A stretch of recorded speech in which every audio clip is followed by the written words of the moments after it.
गणपति बाप्पा घर मेरे आओ,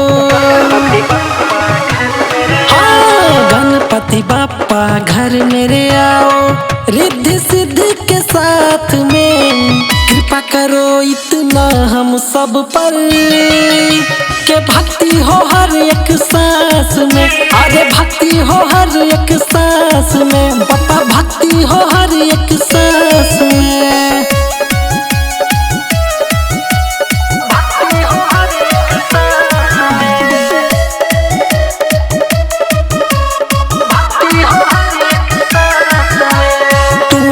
हरता जग के रक्षक, शुभ लाभ के हो दाता, मूसक के करते हो सवारी, तुम हो भाग्य विधाता।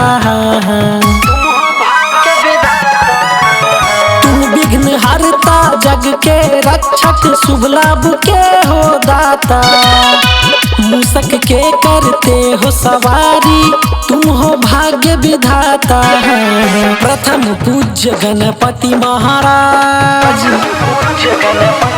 हाँ प्रथम पूज्य गणपति महाराज, मैं मोदक चढ़ाऊं प्रसाद में, कृपा करो इतना हम सब पर, कि भक्ति हो हर एक सांस में, अरे भक्ति हो हर एक सांस में, बाप्पा भक्ति हो हर एक सांस में।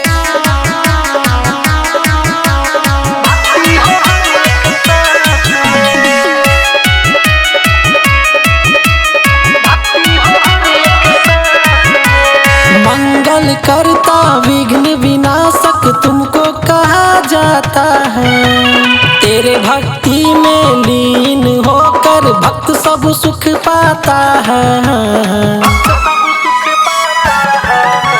मंगल करता विघ्न विनाशक तुमको कहा जाता है, तेरे भक्ति में लीन होकर भक्त सब सुख पाता है। एक दंत गजानन लंबोदर, हाँ एक दंत गजानन लंबोदर, जादू है तेरे हर नाम में, कृपा करो इतना हम सब पर, कि भक्ति हो हर एक सांस में, अरे भक्ति हो हर एक सांस में, बाप्पा भक्ति हो हर एक